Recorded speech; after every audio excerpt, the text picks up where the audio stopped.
Hi everyone, welcome to the Fighting Ibis. Today we're going to be unboxing and talking about the Metabo NR83A5 framing nailer. If you're new to the channel, hit the subscribe button and stick around.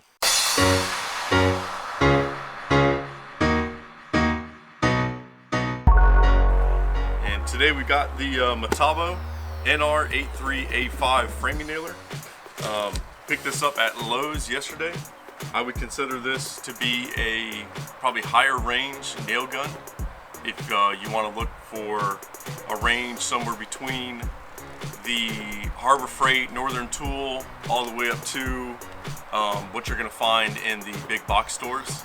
The big box stores offer kind of a mid-range, and the Metabo, DeWalt, all those other companies, the Cinco.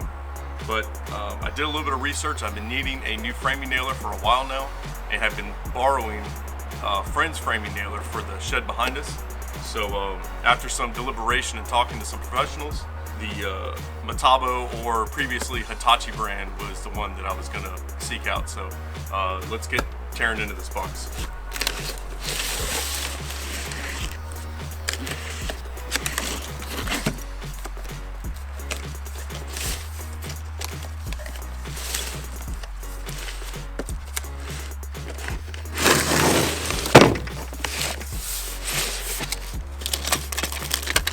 So we've got some safety glasses.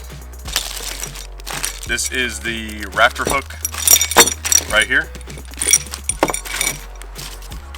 Some warranty paperwork, instruction manual.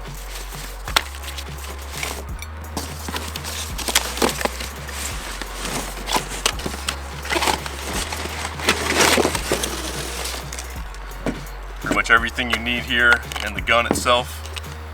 Nice little packaging. And let's see. All right, that'll do it.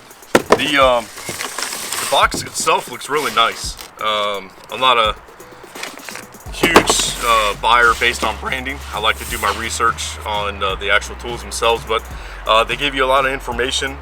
I like the style of it and the look. Again, the brand used to be Hitachi. And it even says it right here, Hitachi power tools to Metabo HPT durability first, and that's what I've heard. The nail gun I had previously was a well, I won't say what it is, but I'll tell you it's yellow and black, and I used that for many years. It was very good to me, but I've reached the point to where it stopped working, and I went to go take it to a repair shop. The gentleman at the repair shop told me that everything was going to be discontinued because of how old it was, and that if I wanted to buy a gun that I would not have to worry about repairing for a while, to either stick to Hitachi, which is now Metabo, or to go with a Makita. So today, you can see I went with the Metabo brand. So it's a very good looking gun right out of the box. Attached it right here. It has got instructions on how to change the trigger. You should have a couple different settings on there. On these two settings that you have the options for, one method is going to be the single sequential actuation and the contact actuation. So single is going to be we depress the safety, pull the trigger, and the other one's going to be that the trigger's pulled and you just walk down it. I'm a big fan of depressing the safety first and then pulling the trigger, so that's probably the way that I'll leave it. But it's very nice that they gave you the instructions here. We don't really need to go over the paperwork. I don't feel that to be extremely necessary. The Raptor Clip, or the Raptor hanger, has got looks like 3 machine screws that come with it, hex head, and this is pretty stout. Most cases, we'll tear it open.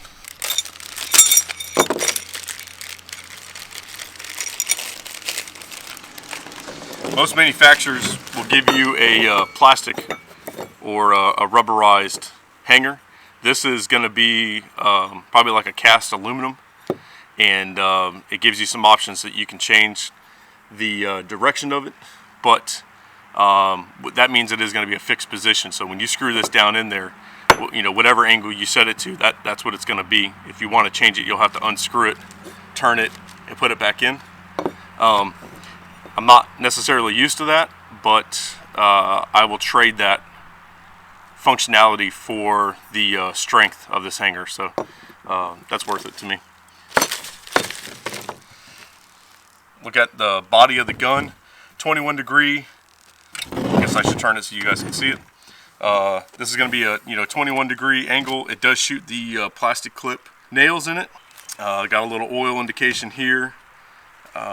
It's got a real nice light green blue paint to it. I thought in the pictures it was going to be like almost a stainless setup, but now that I'm looking at it, I kind of like it. It's almost like a seafoam, a light seafoam. Everything here is textured and looks like it's coated really well to stand up. These screws have always been the issue, no matter what gun or anything we've used outside. When these get wet, they just get a little bit of tarnish and surface rust on them. So that's to be expected. I'm assuming it's not going to be any different with this one. This nail gun, I'll read you right here on the face of it. It accepts 3 1/4 inch strip nails. The air pressure is going to be somewhere between 70 minimum to 120 psi max. The nail length and diameter 2 inch by 0.113 inch, or 3 1/4 inch by 0.131 inch. Looks like it is made in Taiwan. You're going to be hard pressed to find anything that's really made in America nowadays. So, not like we really have a choice on that one. This is going to be not going to be a bottom fed nails. We're going to feed these in from the side. That's just like the DeWalt that I had. So I'm okay with that. The loaner one that I was using from a buddy was a rigid, and that was kind of a bottom feed. I kind of liked it, but really, I don't know if it really makes too much of a difference. Grip itself, it's got a really nice rubber texturized grip on it. That's great. I don't think you're going to find a lot of them that don't have this. We'll have to see what it does over time, between the sand and the sweat and everything else dropping it, how long this rubber grip's going to last. But looks pretty good. Weight, I would say the weight is pretty comparable to most guns that are out there on the market. You don't necessarily want it to be super lightweight, because then it's going to feel like it's a maybe underbuilt. But you don't want it to be too heavy either, because you're just going to wear yourself out. So I think they did a great job with that. But anyways, this is it. What I'll probably do is I'll get together and maybe set some time aside here when this shed is done, right before we finish our pole barn, and I'll give you an update. The shed is about halfway done right now, so I'm not gonna get one full project, but I've got so many projects right now that I'm going to use this for, so it's going to get its use. So keep an eye out, stick around, and I'll get you maybe we'll say like 1,000 nails. If we put 1,000 nails in it, we'll come back and do another review, and I'll give you an idea of what I think and an update on it. But this was a really nice gun, and from more than one person, this brand was recommended, so I'm going to give them a shot.